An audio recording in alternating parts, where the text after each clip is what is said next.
soki bato wana batumbaki drapeau bana na raison mpo na mito mpe nakotumbango. Mais oui. Tango pasoli après échanger ni namboka. Tango pasoli. Oui, tango pasoli mais emblème mboka, c'est lamba mais emblème mboka. Tango pasoli on gagner ni après.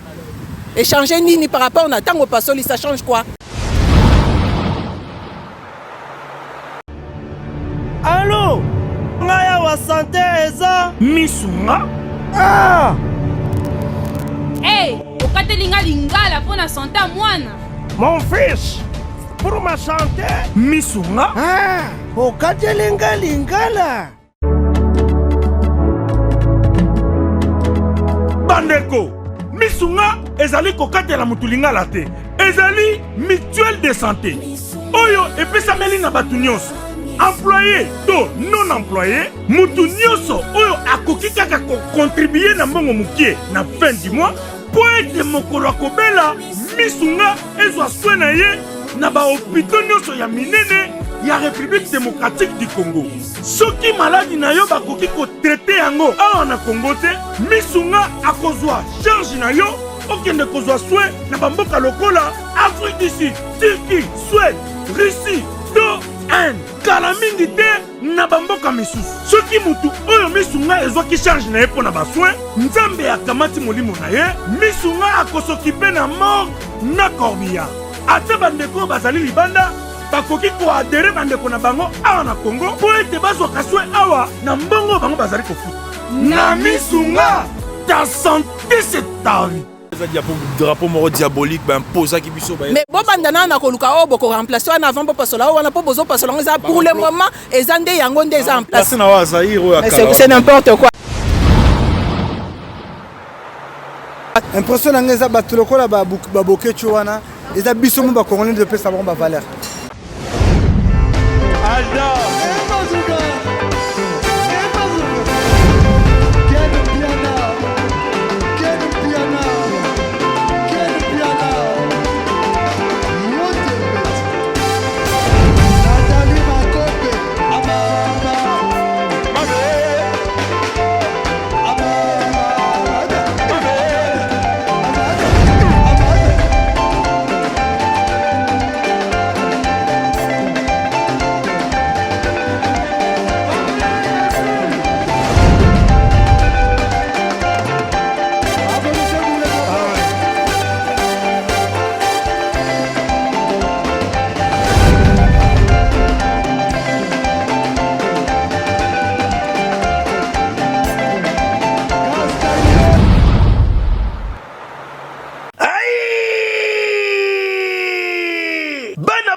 Se détendre na ba week-end oyo yango yo chez Jongade batieli bino bilubu ya kitoko, c'est-à-dire awa ambiance ezali kolala ya malonga na ndenge ya deux fois te po bazali kotumba ntaba ya elengi makasi ngulu oyo kosepela nango pe poulet na ndenge ya deux fois te ndenge kaka bozali komona ezali kotumbama na kwanga ya banteke pe ne eloko ya malili ekosala likambo na kati ya nzoto. Kasi chez Jongade ezali kofonga makaka chaque week-end, c'est-à-dire vendredi à partir il y a 16h-5h, samedi à partir il y a 12h-5h, puis dimanche de 12h à 3h du matin. Babosa ni binote tango oye chez Jongade okosepela parce que oza kolia ntaba, oza kolia ngulu, oza kolia poulet na musique ya elengi. Lokola mokolo ya vendredi bobarna kozwa artiste lokola Suzuki Luzubu 4x4 ye muto banda kobeta. Pe mokolo ya samedi bokozwa les amis des amis bangonde bakosepelisa bino na bagurumba ya kitoko. Pe mokolo ya dimanche bokozwa Emile alias de Mingongo yende mutu abanda kobuka bino pandi na badansi ya elengi. Pona bino bato bozali na posa ya kofete anniversaire, mariage to cérémonie moko boye bokoki kobenga na numéro oyo plus 33 63 54 75 181. Chez Jongade awa soko ye okozwa service ya kitoko pe ya malonga po ambiance ezali kolala nde awa. C'est naturel soin.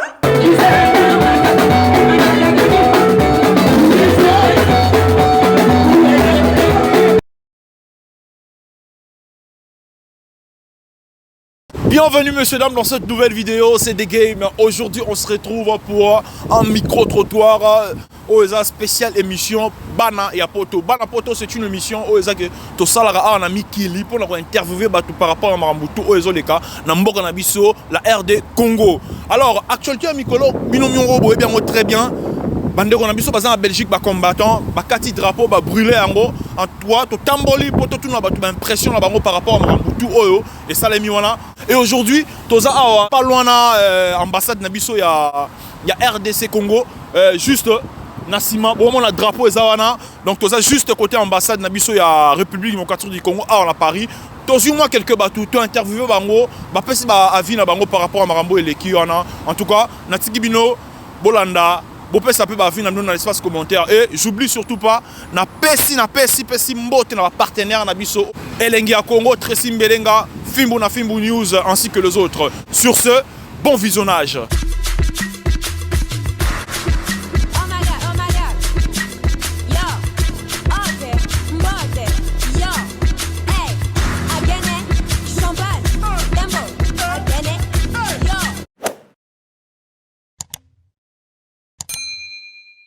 Bonjour monsieur. Bonjour. Alors monsieur bonjour. Bonjour. D'accord, on peut parler en lingala, français ou bien comme je veux. D'accord, vu que tu as mboka lingala bokoko. Alors monsieur Bob Sabiso, n'habite est-ce que bon mona ki ba image oyo eleka ki ba vidéo bande ko na biso ba combattant à Bruxelles, ba kataki drapeau, ba yaki tina ambassade ba changer ba tiaka. C'est na mona ki yango. D'accord.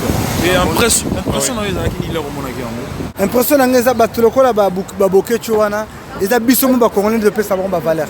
Ba valeur parce que mboka comme déjà bien mboka ça calme atika la mamour et ça la marasu que ça la raté donc ça la raté quoi ça la raté ça raté d'accord ba bokecho condamné vraiment na condamné mais amona makamunaye amona makamunaye mais ya sala ke mission le big non rien du tout et voilà non amona makamunaye c'est pas amona makamunaye bato ba ko signer amona makamunaye l'air na moni yango Nathalie d'abord acteur ya situation wana bokecho na o msuso na soki commanda eso ezali bato toyebi bango bali ba activiste et ali bato oyo bazolite pour la libération ya mboka pour na bango mboko ya biso ezali sous occupation.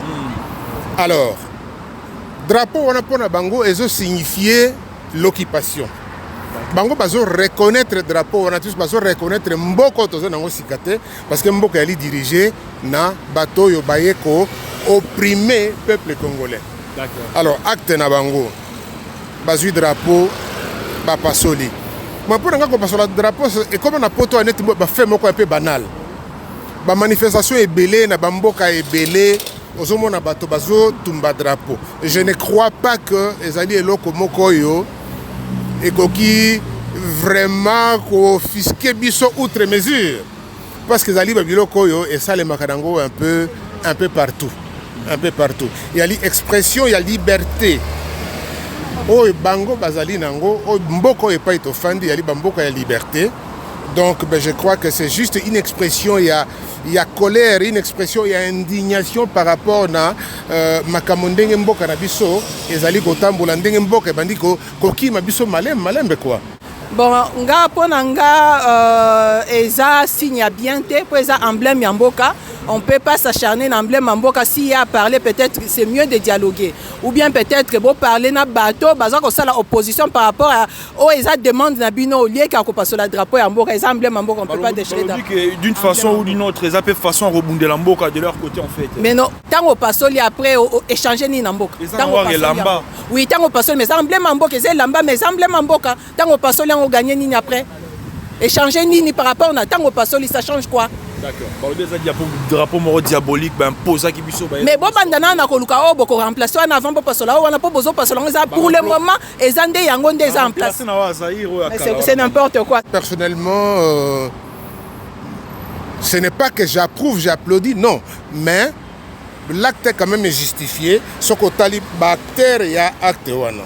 D'accord. Voilà. Maintenant, autour de ça, expression à liberté. Comment ça, expression à liberté, comme à niveau à emblème Yamboka? Ils sont libres de s'exprimer. Hein. Moyen de s'exprimer, c'est un peu ébélé. Oh, balobaka baali, bon, bazo poser ba acte ndengone en kolongola drapeau contre baali, ba modèle est ébélé. Donc pour vous, vous êtes pour action basali wana pona kobundela mboka. Vous avez le droit à expression na bango ya kobundela mboka. Donc vous êtes pour ou contre? Voilà. Non, je dois vous dire honnêtement que ezali je ne suis pas là pour juger bango. Mutu na mutu akoki komi exprimer na ndenge na ye. Lobby étant que patriote, action wana oza pour ou contre? Tout ça moi bref s'il te plaît. Parce que sujet à les pour ou contre action basali wana. Toyebi ke mboka eza na ba problème mais ko passe la drapeau te. D'accord. Bitumbeza mais ko passe la drapeau te. D'accord. En tout cas pour vous, vous êtes vraiment contre. Naza contre, bah oui, naza contre. Et pourquoi contre? Parce que ça n'aura lamba. Déjà drapeau OK passe la ça respect mboka te. Ils sont comprendre respecter mboka te. Tout ça na bitumba. Ouais ça na siko ya chema ko na kati ya mwana mboka. Ya mupaya te. Bitumba ça nanu. Mais bitumba drapeau te. To bunda nde to bunda nanu. Pas drapeau wana te. D'accord. En tout cas, est-ce que vous aurez un petit message par rapport aux gens qui ont fait ça et voilà.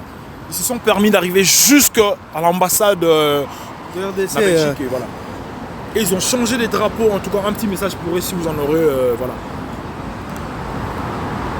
Bon, bakondeko bunda, mais Autrement peut-être. authenticité mboka faut garder. D'accord. Voilà. En tout cas, je vous remercie monsieur. OK. À partir d'un moment où, juridiquement parlant, l'acte n'est pas condamnable. Bon, pour Nangaï, L'acte n'est pas condamnable. pas du tout. Il y a... selon la loi Soro Passoli drapeau. Quelle est la loi? Selon la loi Soro Passoli drapeau, avant la salle émission, la salle vraiment ma recherche. Voilà, la loi. Aux risques entre 8 jours à 3 mois de prison qu'on passe sur l'emblème. Alors là, je vais apprendre par Abino. La loi de quel pays? Tu me parles de la loi, il y a quel pays? De notre pays, le Congo. Le Congo. Mais la constitution d'Abisso, et là, quoi, Nezali? Je pense que quand même, le drapeau, ça représente le pays. Et je pense que ça se fait pas ce genre de choses. Parce que si tu es Congolais ou tu es Congolaise, je pense que tu devrais quand même prendre soin du drapeau et te rendre compte que c'est ce qui vous représente. D'accord. Ils ont fait ça, ils ont dit que c'est un drapeau diabolique, raison pour laquelle ils ont brûlé, voilà. Après, drapeau diabolique, c'est quand même ton pays, quoi. Tu ne peux pas te permettre de faire ce genre de choses. Après, très honnêtement, c'est le Congo. Bon, c'est le Congo, d'accord. En tout cas, pour la dame, elle déplore ce qui s'est passé. Voilà, en tout cas, je te remercie beaucoup. Merci. Sincèrement, je ne connais pas, je ne sais pas où article où on a ezali na la constitution où il dit que voilà drapeau ezali boy non. On a dit que net na mbongo bakomaka les contrefacteurs punis na boy. Voilà. Mais oui, il drapeau sincèrement na mona ngona noté. Mbote maman. Mbote papa. Ouais, tout le monde aux appelés l'ambassade, ils ont récupéré passeport, tout va démarche là. Ouais, on a des démarches l'ambassade d'Abisso. D'accord. D'accord. Alors, est-ce que vous avez actualité à Nicolas par rapport à la Belgique, des bakataki drapeau et tout? Na yebi actualité wana. D'accord. Là au monde qui en ça la gueule. Eza passe mingi pour na réaction wana d'abord. Donc mboka ba memela ngo bongo te. Donc changement ya mboka et cause à la bongo te. Ko kata drapeau, ça n'a rien à voir. Mais drapeau va besoin d'en pécar et lamba ya pamba. Et lamba mais tant que ndara ba match to simba toujours drapeau. Pour la relakisa ke bon kenaza congolais symbole ya mboka eza yango.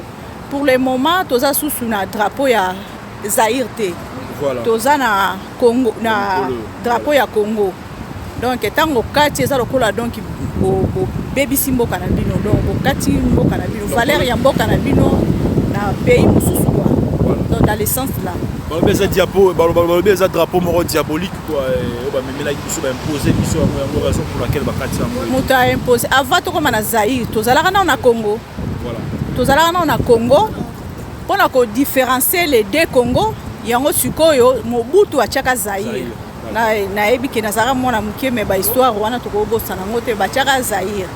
Bon, tangu Kabila le père aye, ezaki prévu que tozonga lisusu na drapeau ya biso ya kala. Nde tozonga ki na drapeau wana. To sela on banda temps tozaki toujours na drapeau wana.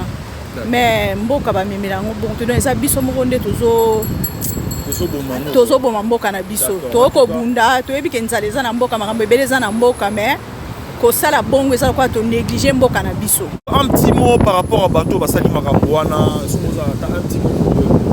Bon nayebi ke bandeko nanga bazobunda mpona mboka mpo pasi eza mingi na mboka mais tomemela ngo na ndenge wana te tosala vengeance na biso na makambo mosusu mais na badrapeau te. Donc pour na bandeko nango basali bon nayebi bakombo na bango c'est pas dire kotanga bakombo na bango dans le sens là. En tout cas merci beaucoup.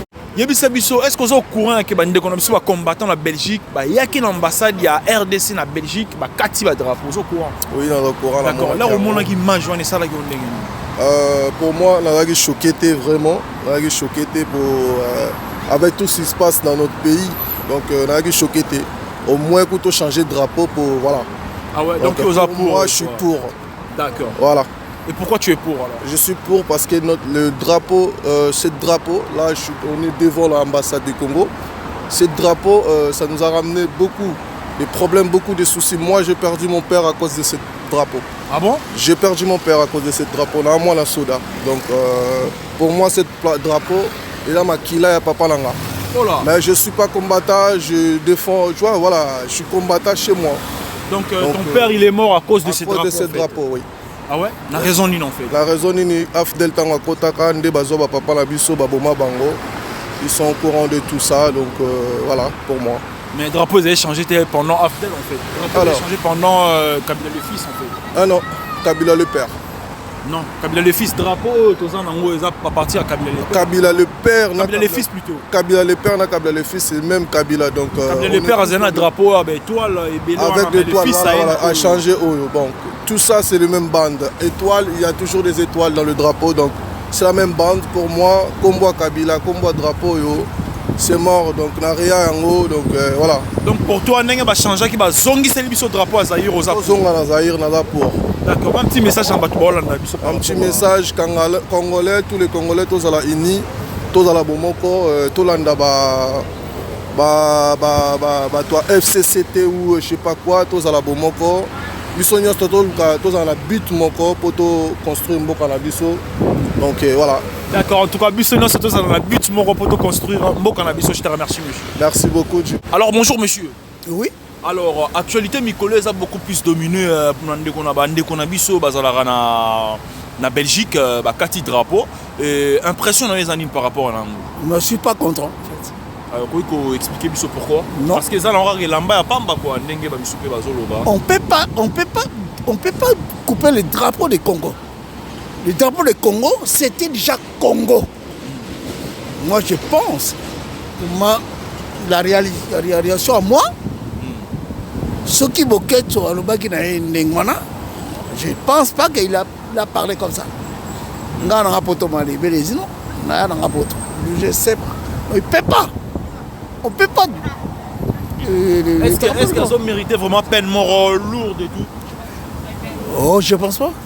Tu ne penses pas? Non, je ne pense pas, mais c'est lui-même qui pense que c'est ce que j'ai dit.